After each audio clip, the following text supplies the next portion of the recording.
What is going on, everyone? It is Tyler McKinney back here again, and today we're going to get back into the XFL news. We got some stuff to cover right before the holiday season, so I want to get it out to you. If you're a first-time viewer, thanks for coming, thanks for watching, and if you're a return viewer, thanks for coming back and watching more videos. And if you haven't yet, please consider subscribing. Hey, today we're going to go kick it old school. Listen, we're going to go back to no fancy footage or anything like that. Not going to do any fancy transitions. It's just going to be me, a mic, and me looking into the camera. So if you don't like that, turn your phone over. Don't watch it. Close your eyes. I don't know. You brave folks who want to look at this ugly mug, you guys go right ahead and enjoy every minute of it. All right, let's not waste any more time. Let's go ahead and let's get into the content for today. So I want to start off with the first bit of news that we had, and the first bit of news that we had is that Starter, it's looking like it's being reported that they are going to be the official off-field brand for the apparel for the XFL. So it looks like that they're working on a deal. It hasn't been finalized yet, but it's rumoring that that is going to be the off-brand apparel, the off-field brand apparel for the XFL. I like Starter stuff. I think that they definitely have kind of rebounded and definitely put together pretty good product. I thought that the stuff that they did with the XFL was pretty good. With the AAF was pretty good. I thought that they definitely put together some good quality materials and products, and so I think that they're going to do a good job with the XFL as well. However, looks like that for the on-field branding, it looks like that the jerseys and all the equipment and stuff is going to be done by a different company. We don't know yet, but I guess that they're in talks to do that, and so we will see what will actually transpire out of that. But it looks like for right now, Starter's going to be the off-field brand, and that there's going to be another brand that's going to be doing the on-field apparel, so to say, or the equipment, or jerseys, whatever that translates into. I don't know, but that's what we're hearing. That's what's coming out. Now, let's go ahead and let's go back. This seems to be the never-ending revolving door of the XFL. You get drafted into the XFL, it seems like that we're having more and more guys leave, and that's exactly what we're running into today. We have another one that's leaving. He was drafted by the DC Defenders, and that's Jake Ceresna, and he was in the CFL. It looks like he's going to go back and play with them. He's definitely a guy that I think would have been a big contributor on the team. I think that he would have played well with them, but it looks like that there's just some concerns with possible, insurance things and that, and it just looks like he has a better opportunity for himself, just kind of more stability and security with the CFL, so he's going to go back to the CFL instead of playing in the XFL. He was with the Edmonton Eskimos. That's a mouthful. But anyways, yeah, he's going to be going back and playing with them. So he's going to be another guy that's going to be passing up the opportunity of playing in the XFL. So that's a kind of an interesting tidbit that we've got. We've got there another guy that's decided not to play in the XFL.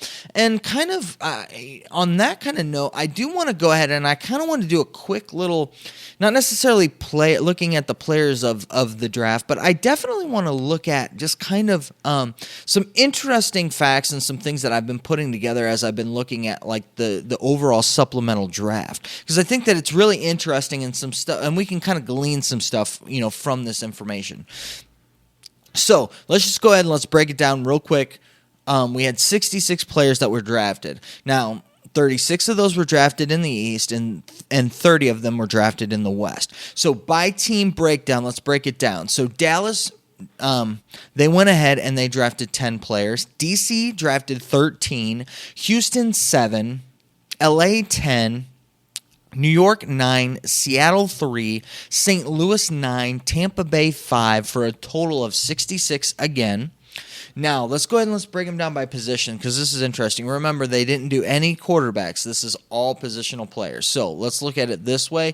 We've got one center was drafted. We had 6 cornerbacks drafted, 2 defensive ends, 9 defensive tackles, 5 guards, 2 kickers, 5 linebackers, 5 offensive tackles, 2 punters, 3 running backs, 9 safeties, 5 tight ends, and 12 wide receivers. Yes, 12 wide receivers. This is definitely a big emphasis. If you've noticed this, the league has really been emphasizing these wide receivers. It's definitely shaking up and looking like it's going to be a very pass-heavy league, and that they're really looking into these wide receivers and really looking for guys that are going to stand out in that position, because I really think that they're probably going to be slinging the ball around the field a lot. So having 12 guys, though, 12 guys out of all of the people, all of the 66 that were drafted, 12 of them, which is 18%, are wide receivers that were drafted. Out of all the positions, that's a lot. The next one was safeties, which was really interesting to me. On the back end, they had a lot of safeties that they drafted. So I'm kind of, part of me is kind of curious with this, because we don't really know all the guys who have decided not to play, and really all the guys that are kind of in limbo or what it is. But as we break this down, we figure that maybe DC lost the most with 13. And, it seems to be pretty comparable. Around that 10 number seems to be about where most teams lost. You had Dallas at 10, DC at 13 with the most. You had LA again with 10, New York at 9, St. Louis at 9, and then you had a few that were lower, though. It was really interesting. Seattle only had 3 guys that they drafted, so it means that they must have kept most of their roster. And as you kind of looked at the what they drafted, that was interesting: a defensive tackle, a safety, and a wide receiver. So you can kind of look at that. So, maybe they lost 3 of those guys. I don't know. Or they lost some other guys, and those were what they felt like they wanted to replace it with. So I felt that was interesting. And when I looked at it, so you had wide receivers. You had 12 wide receivers who were drafted. So as you look at that, maybe there's, the league's been losing wide receivers. And also the next big number was the defensive tackles and the safeties. A lot of emphasis on the interior defensive line and the back end of the defensive backs, were a real big kind of emphasis with that. So I don't know if those were guys that aren't, deciding to play, or if those are guys that are just guys that they want, or if that's kind of an emphasis that maybe they're thinking they're going to need here for the future. But I found that interesting. Here's another stat that I found pretty interesting. So I went through all of the draft picks, and I went through and I looked, and I tried to take all of the guys who were drafted, and then I tried to compare them to the guys that were in the initial draft pool for the first draft. And actually only 12 of the guys that were drafted in the supplemental draft were actually a part of the draft pool for the first draft. So again, that's 18%. So that means that around 82% of the guys drafted are guys that were invited to the supplemental draft that weren't in the initial draft pool. So it makes you kind of wonder, where are they pulling these guys from? Are these guys that they're, now seeing, were these guys who have had other commitments that they're just now getting on board, or they're finally just, the XFL's finally getting their attention?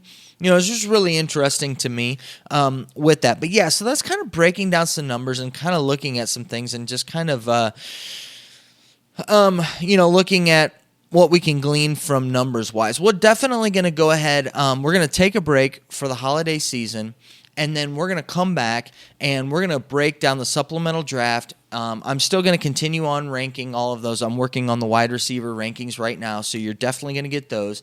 And then we're going to go through, we're going to break down kind of the team by team and look at kind of the standout guys for each one of the teams, and who I think's going to be the standout guys from the supplemental draft. And we'll continue on kind of down our road with that. All right, so I hope that you guys liked that, and I hope that you were able to glean some information from that. I don't know, let me know down in the comment section what you think with all that stuff. All right, well, I know that you're busy, and I know that I'm busy, so let's get on out of here. You have a good night. Bye.